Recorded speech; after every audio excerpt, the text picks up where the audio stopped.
Hello. So it looks like we are live. I was having some technical difficulties, so hopefully you can see this. I had to start a whole new live. It never seems like anything works, but let's go. So this live is going to be me just talking casually with you and answering any questions that you have. I do have a list of questions that came to me before this live that I'm going to go ahead and answer, but I'm going to first start with just a really raw, story of telling you, what my GLP-1 journey looked like, or is looking like, and maybe even a little bit about sort of my weight loss. So for me, my weight, first off, I'm Sandy Sinden. I help active women, get their body back together, be stronger, play stronger on the court and off the court. I'm a tennis player, so I kind of refer to everything as the court. And so if you are dealing with menopause weight and you're in midlife and you just don't feel like your body is listening to you or behaving like it once did, then you want to stick with me and kind of hear, what I can share here with you. So I have battled my weight my entire life. I have always had extra weight. I would lose weight. I would gain weight. I would lose weight. I would gain weight. But the key was I always knew how to lose it, and clearly knew how to gain it. But something changed when I hit menopause. All of a sudden, and I didn't realize it. To be honest, I kind of went through menopause and I had some of the side effects. I definitely had the night sweats. I definitely had the mood, attitude, all of that. But what I didn't have, or at least I didn't think that, or I didn't know maybe how much it had affected my metabolism. I kept just thinking my metabolism was because I was getting older, not because I had gone through menopause. And so over a course of about 10 years, I gained 50 pounds. So I had always dealt with like 30 pounds and I would go back and forth on that 30 pounds, but it had never gotten quite to this level. And all of a sudden I found myself like 80 plus pounds overweight. Not only was I overweight, I was old. It's the only way I can put it. My body was old. I could not do the things I was doing before. Like simply getting down on the ground on my knees was a scary thing because I couldn't get back up. And I thought, is this just aging? Is this what I'm going through because I'm getting older? And then about 3 years ago, I decided I wanted to play tennis again competitively. Like I want to get back on the court and actually start playing. And when I got on the court, I realized just how much my body had aged. Like moving around the court, I was slow. I was having trouble getting around the court. Everything was hurting. Every time I got off the court, there was another something that was hurting.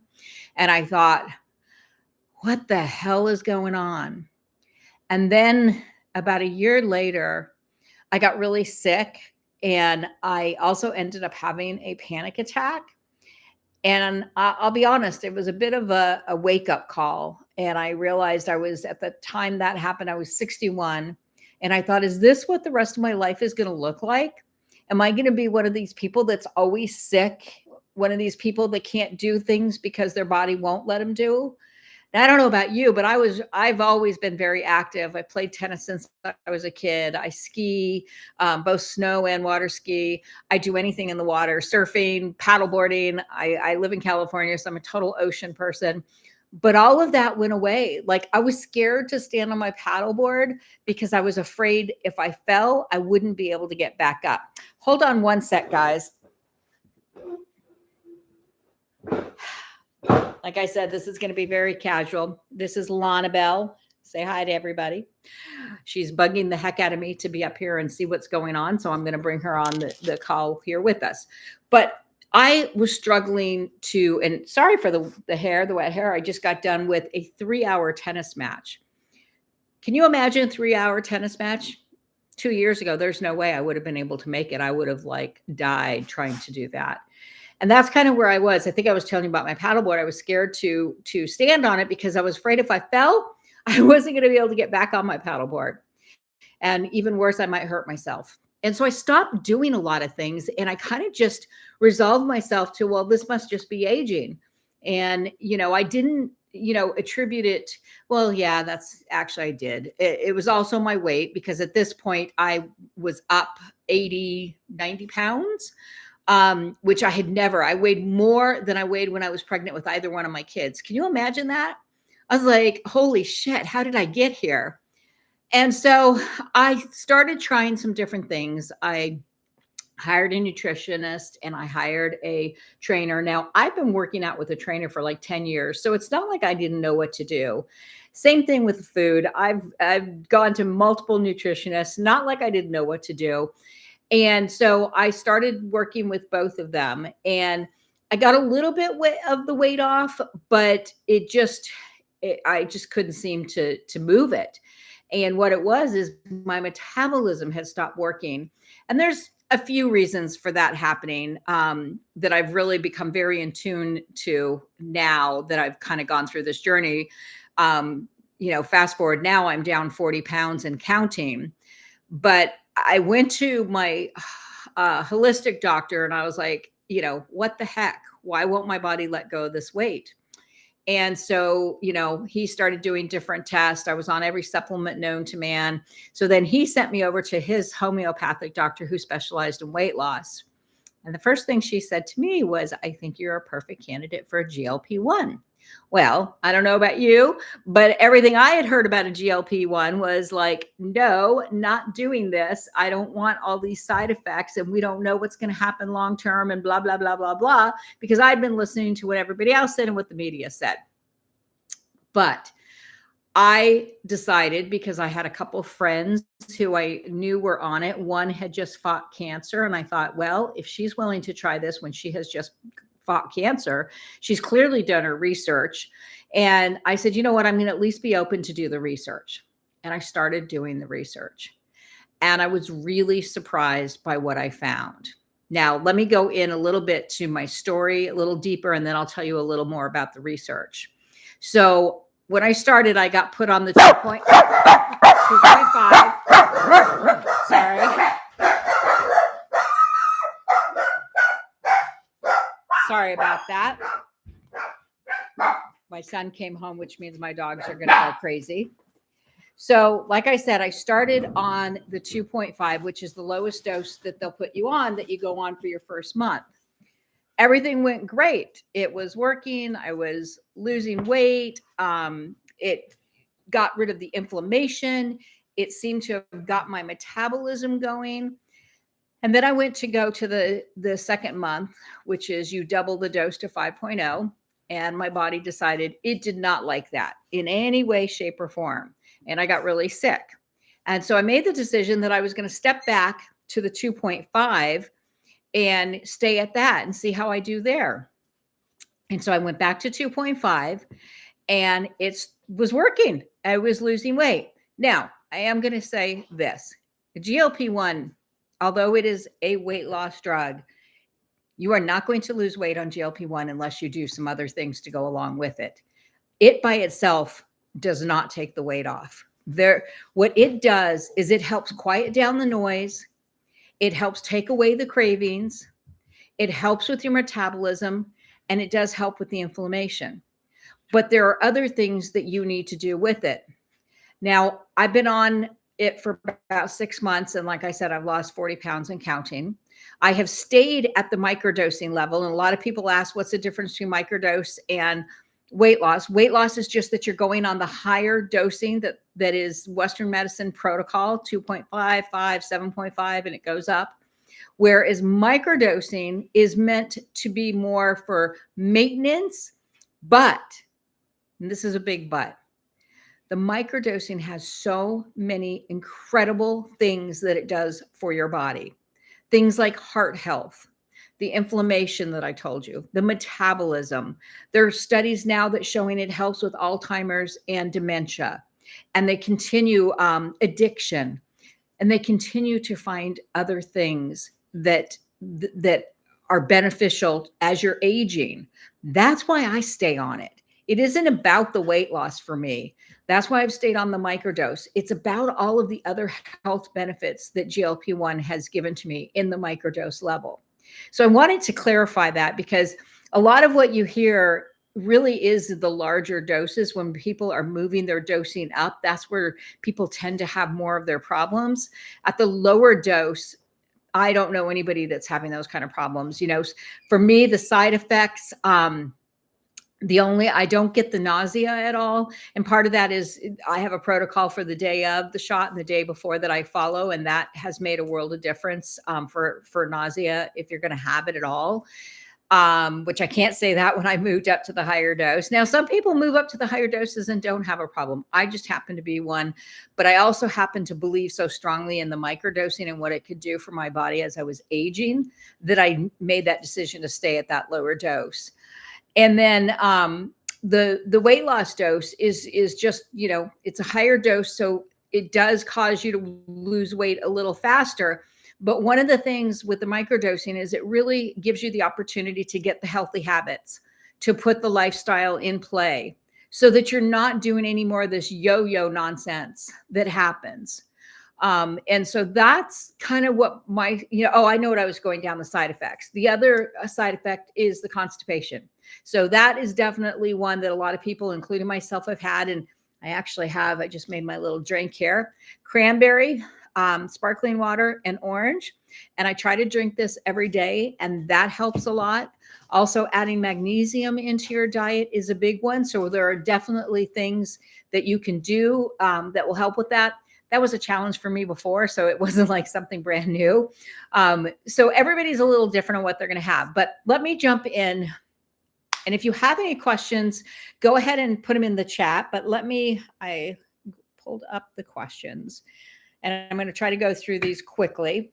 How long do I have to stay on GLP-1 for menopause weight loss? So a lot of people do use this. I'm post-menopause now, and it definitely helped because it got the metabolism going.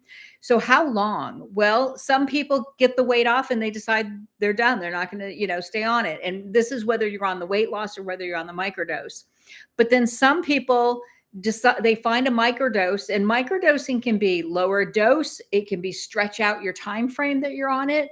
It's finding what works for you. So at what dose and what time frame do you still have the benefits of the no food noise, of the inflammation, of the metabolism? Where does your body feel like the sweet spot is and you feel good? Now, some people do come off, and yes, some people gain the weight right back. Do I intend to come off? No, I don't. I see way too many benefits of what the microdosing is doing for my body that I look at it, to me, as just putting oil into my tank. We have to take, we've been conditioned to be a sick society, to pop a pill because something goes wrong. And you pop that pill, and then another problem happens, and then you're popping 2 more pills to make up for the first pill that you popped, instead of getting in front of it and being preventive. And so to me, a GLP-1 microdosing is an investment in my health, so that I don't need a pill because I now have a heart condition. I don't now need a pill because inflammation has caused me to have a heart attack. Like, these are big deals. And so answer, no, not for me. Some people do.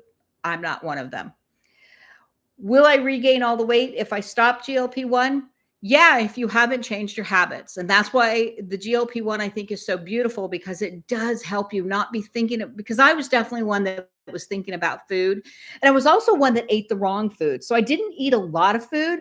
I just ate the wrong foods. I wanted the high fatty foods. I live in California. I wanted Mexican food. Well, there's nothing nutritional in Mexican food. It wasn't until I started the GLP-1 microdosing that I didn't have the cravings anymore for that. I actually started craving salads, which was really strange, and veggies. So it will kind of change what you want to eat. So let's see. So yes, on the regain. Is GLP-1 safe and effective, or am I too old for it to work? I have a client who's 82 years old who's on it and is losing the bit of weight that she wanted to. Just 10% of weight loss makes a huge, huge difference on people's health. So no, you're never too old. My mother's 82 and I don't have her on GLP-1, but I have her on another peptide, and it has changed her friggin' life. She could barely walk. And now that she's on this peptide, she's actually able to walk and not be in pain every day. So no, you're never too old. Will GLP-1 cause muscle loss? I got news for you, friend. Any diet you go on is going to cause muscle loss if you're not doing a couple of things, which are your protein and your strength training. So it's not just GLP-1. The news would like you to believe that. That's what they have said is, and part of that is because of the weight loss doses people are losing so quickly, but they're not making sure that they're getting, 90 to 130 grams of protein, and they're not doing any strength training. So yeah, they're going to end up with fatty tissue, and they're going to lose muscle, which is not healthy. But the same thing's going to happen if you get on another diet and you don't do those things as well. What can I do to protect my muscle? I think I just covered that. It's protein and strength training. And it's not going crazy with strength training. It's 2 to 3 days a week, 30 to 45 minutes. That's it. Excuse me. And you're not a bodybuilder. You're not going to be out there lifting, 50-pound weights or anything. Progressive strength training is the best thing you can do for your body. What side effects are most common with GLP-1, and can I reduce them? We talked a little bit. Nausea and constipation are probably the two biggest. And yes, there are things you can absolutely do. Nausea, the day before and the day of your shot, make sure that you have eaten plenty of protein, lots of water, and you eat clean. That makes a huge difference, because what I have found is, let's say I ate a Mexican meal before I was on a GLP-1. I usually always felt pretty crappy, and I would be taking a Pepsid AC to deal with it. When I got on the GLP-1, it magnified everything. So where, yes, I would have that before, on the GLP-1, it would make me to the point of getting nauseous and even potentially throwing up. So it seems to magnify what your body doesn't like, which you can look at that good or bad. I mean, it forces you to not do that anymore. So that, from that perspective, I think it's pretty good. So those are a couple of tips that you can do if you're on a GLP-1. What should I eat on GLP-1? Do I still need to focus on protein if I'm not as hungry? Yes, yes, yes, yes. Your plate 3 times a day should be centered around protein. Your snacks should be centered around protein. It's true you're not going to be as hungry, so it's even more important that you are making sure to eat protein. I do things like beef jerky, cottage cheese, beef sticks, a lot of chicken, tuna. I look for things that are high protein, and I'm not a meat eater, so it can be very challenging at times. And I continue to learn. Yogurt. There's a yogurt that has 15 grams of protein. I love my protein shake. The company that I get my GLP-1s and that I'm part of has a shake that is geared just at people who are on GLP-1 because of everything it has in it. And I do that every day. And that gives me upward almost 40, because of what I add into it, grams of protein. So there's lots of ways to get your protein in, and it is incredibly important. What kind of exercise is best while I'm on GLP-1? Cardio, strength, or both? So first and foremost, strength training. You want to do the 2 to 3 days a week. From a cardio perspective, walk. It's just about healthy heart. Walk 30 minutes a day. I happen to play tennis 5+ times a week for 2 to 3 hours today. And so that is kind of where I'm getting my cardio, from, is my tennis. So if you have something you enjoy doing, your activity, then that's what I would do. The other thing that's really important that I don't think is talked about enough is flexibility. So doing something like yoga or just stretches is really, really important, because a lot of times as we get older, we get breaks. We break, whether it's our hip, our foot, or, my mother-in-law broke her ankle. And some of that is because we're not flexible, because we don't keep that stretching going on as we get older. Can I drink alcohol while on GLP-1? You can, but like on any other diet, alcohol is not good for the body in any way, shape, or form. And the sugar levels that are in alcohol are not going to help with your weight loss. And there are a lot of other issues that come into play with alcohol and GLP-1, which I'll talk on another video. I'm not going to go into here. We'll be here for a while. But no, I would suggest to keep that pretty minimal if you're serious about really getting healthy. And GLP-1, the very biggest lever you can pull in your health is to have your weight at a good level. So being healthy, just from a weight perspective, is kind of that first lever, but it's not the last one because, it's funny. Like I said, I've always had a weight problem. And I remember going on a hike with a friend of mine and I kicked her ass, quite honestly. And she was very thin. And I, had my extra 30 pounds and we were going up a hill and she was like, I can't believe like that you're kicking my ass. And I said, why? Well, it was, she assumed because I was heavier, I wasn't healthy. But what she didn't realize is that I was doing training 5 days a week. And so my body was healthy and strong. So, this isn't just about the weight loss. This is about being strong as you're aging. Whether you have 10, 15, 20, 30 years left, don't you want them to be the strongest? I'll give you an example. My mom, she's 82 years old, and her activity level is diminished to just about nothing. Part of it is and she's always been thin. She never had everyone always thought she was my sister. She never had a weight problem, always super thin.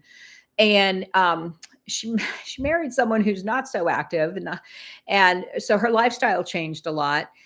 And she didn't take care of herself in a way that she should have, and she wasn't going out and being active. So now, she can't do a lot of things. And I've told you I play tennis. Well, our seniors team, our captain is 82, the same age as my mom, and she's still out on the courts playing tennis. And my son and I were skiing one time and we ran into a lady that we got talking to, 87 years old, and she was still skiing. So do you want to be 87 and not mobile like my mom, or do you want to be 87 and potentially out on the ski slopes or wherever it is that you enjoy to be? And that's really, for me, the bigger thing is, yes, getting the weight in a good place, but don't stop there. Get your body as strong and powerful as it possibly can be. Let's see. I've got a couple, I think, left here. What labs or health markers should I and my doctor keep an eye on? That's really up to your doctor, but things like your A1C, lipids, kidney function, your thyroid, your doctor's going to know best. And yes, you absolutely, when you start a GLP-1, you want to get blood work done so that you have a marker of where you're starting. And then you want to, every 90 days or so, get blood work done and kind of see where you are. If I'm scared of being on it forever, what are my options for? Oh, this is a good one. And we talked a little bit already about this, but if I'm scared of being on it forever, what are my options for a long-term plan? It is, so if you're on the weight loss dose, you're going to be pulling back anyway. You're going to pull back and, start microdosing, which is a much lower, your plan should be, while you're on the GLP-1, is to make sure that you have healthy habits in play, that you're doing the things you need to do to sustain your weight for the rest of your life, that you're not having to yo-yo. I personally suggest finding a microdose level of GLP-1 and staying on it, but that's just my opinion. I'm not a doctor. I'm not giving you medical advice. You make that decision with your doctor. But just from everything I've researched, and our company, does some amazing studies on that, provides information on studies that are out there. And it's just, there's so much good stuff that's happening. And the GLP-1 just keeps improving. And peptides as a whole is an incredible new area that a lot of people don't know about. That's super, super exciting. So thank you for joining me. If you have any questions, hit me up in the comments. I read everything and I answer, and I love hearing. If you're on a GLP-1, let me know how your journey's going. If you're interested on getting one and you have additional questions, or you want to know how to get started, because if you're not, as you know, with Western medicine, if you're not a certain weight and you don't meet certain parameters, you cannot get it through your doctor, and your insurance will not cover it. And a lot of times your insurance won't cover it anyway. And then I've heard of people where their insurance, it's more expensive even through their insurance than if they would get it from an outside provider. Please hit me up. I have an incredible partnership with a company called LEMD that I highly, highly recommend. So I hope you all have a wonderful day. I hope this was helpful, and I look forward to meeting you on the inside.